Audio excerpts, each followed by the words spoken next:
Hello friends, आज मैं आपके लिए तेरा मेरा साथ रहे का पार्ट नंबर 3 लेकर आई हूँ। क्या हुआ, खड़ी क्यों हो गई? वह मोहब्बत से सरशार अंदाज में उसके करीब आते हुए बोला। दूर रहिए आप मुझसे, वह पीछे हटते हुए बोली। उसका लहजा कड़वा था। दूर रहने के लिए शादी नहीं की है स्वीट हार्ट, वह उसके पास आकर धीरे से बोला।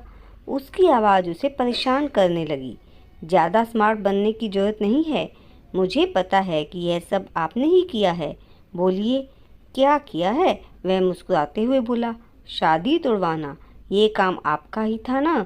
वेल यस, मेरे पास और कोई ऑप्शन नहीं था और मैं तुम्हें किसी और का होने नहीं देना चाहता था।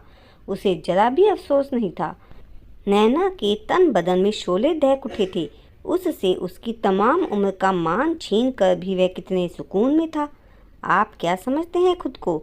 अगर यह सोचते हैं कि यह सब करके आप मुझे हासिल कर लेंगे तो गलत सोचते हैं। राहुल को मेरी ज़िंदगी से निकालने से आपके लिए कोई जगह नहीं बनेगी, जहरीले अंदाज में उसने कहा।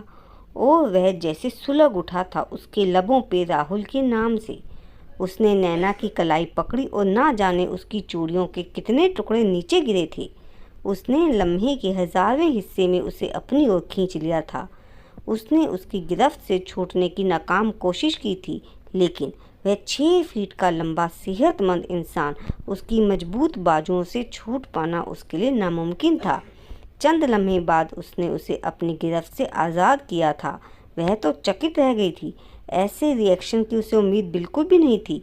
गुस्से से चेहरा कानों तक लाल हो गया, मानो पूरे जिस्म का खून चेहरे पर आ गया हो। तुम मेरी हो, सिर्फ मेरी, और राहुल उस जैसे लालची इंसान को मुझसे कंपेयर कर रही हो तुम?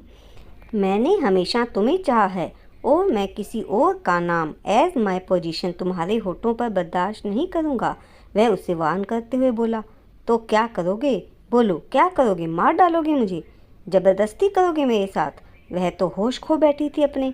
मारो, रुक क्यों गए? वह फूट फूट कर रो पड़ी। आज उसने अपना आपा खोया था। दिल और रूह के जख्म इतने गहरे थे कि वह अपने होश में नहीं थी। अनय ने उससे चाहत का इजहार किया था और उसके इनकार करने पर उसे धमकी भी दी थी कि वह किसी और से उसकी शादी नहीं होने देगा, लेकिन वह उसे ऐसे बदनाम करेगा यह उसने नहीं सोचा था। माँ बाप की नज़रों में झलकता शक उसे रह रह कर याद आ रहा था। ऐसा लग रहा था जैसे खंजर से उसे छीला जा रहा है। वॉट? क्या बकवास कर रही हो? I love you and you think? Oh God Naina, नैना।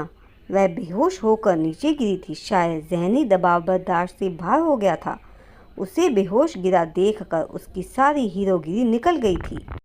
उसने उसे उठाकर बेड पर लिटाया। गिरने से उसके माथे पर चोट आई थी। खून नहीं निकल रहा था वहाँ से, लेकिन उसके हाथ में खून कहाँ से लगा ये देखने के लिए निगाहें घुमाई तो उसे खुद पर ही गुस्सा आ गया। उसकी कलाई में चूड़ियों के टुकड़े थे। वह तेजी से कबर्ड से फर्स्ट एड बॉक्स निकाल लाया। उसने बड़ी एहतियात से उन टुकड़ों को निकाला और अच्छे से चेक करने के बाद फर्स्ट एड बॉक्स की मदद से ड्रेसिंग कर दी। उसका सर अपनी गोद में रखकर धीरे धीरे उसकी चोट पर ऑइंटमेंट लगाने लगा। उसे काफ़ी देर तक होश नहीं आया। अने परेशान हो गया था। उसने उसके चेहरे पर पानी के छींटे डाले तो उसने कसमसाकर आंखें खोल दी थी। कुछ पल उसे कुछ समझ ही नहीं आया। फिर महसूस हुआ कि अने उसे अपनी बाहों में लिए बैठा है। वह उठने लगी, लेकिन अने ने उसे उठने नहीं दिया। I am sorry Naina, please बैठो, प्लीज़, आप छोड़िए मुझे। उसकी आवाज़ धीमी थी। तमाम ताकत जैसे खत्म हो चुकी थी। वह दोनों बेड पर बैठे थे। नैना, जो हो चुका है उसे ना तो तुम बदल सकती हो और मैं तो बदलना ही नहीं चाहूँगा, क्योंकि चाहे तुम मुझे गलत समझो या सही, आई लव यू, और तुम्हें पाने के लिए जो मुझे ठीक लगा मैंने किया। मैं तुम्हें ज़बरदस्ती हासिल नहीं करना चाहता। मैं कोशिश करूँगा कि तुम्हारी मर्जी के बिना ऐसा कुछ ना हो। एक बात और है, अगर तुम्हें ठीक लगे तो हमारे बीच इस कमरे में क्या है, अगर वह हम दोनों के बीच ही रहे तो इट्स टोटली योर चॉइस। उसने एक नज़र उसे देखा और उसके कानों में माँ के कहे अल्फाज गूंजने लगे कि उसे इस शादी को निभाना ही होगा। यह अनेक की महानता है कि वो उसे अपना रहा है। उसके अंदर लावा सा पकने लगा था, मगर फिर भी धीरे से सिर हिलाकर उठ खड़ी हुई। सर चोट लगने से भारी हो रहा था। ड्रेसिंग के सामने बैठकर उसने ज्वेलरी से खुद को आज़ाद किया और वॉशरूम की ओर बढ़ गई। उसने गौर किया कि उसके हाथ पर ड्रेसिंग है और माथे पर भी मरहम लगा है, तो अब वह जुर्म करके मरहम लगाकर खुद को महान दिखाना चाहता था।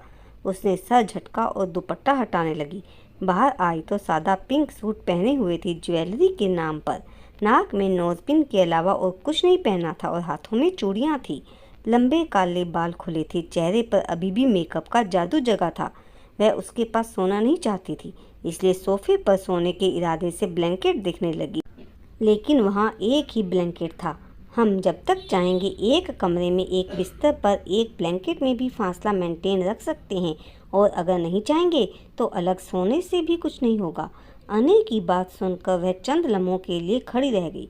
वह आंखें बंद किया लेटा था, मगर वह जानती थी कि उसका सारा ध्यान उसी पर था।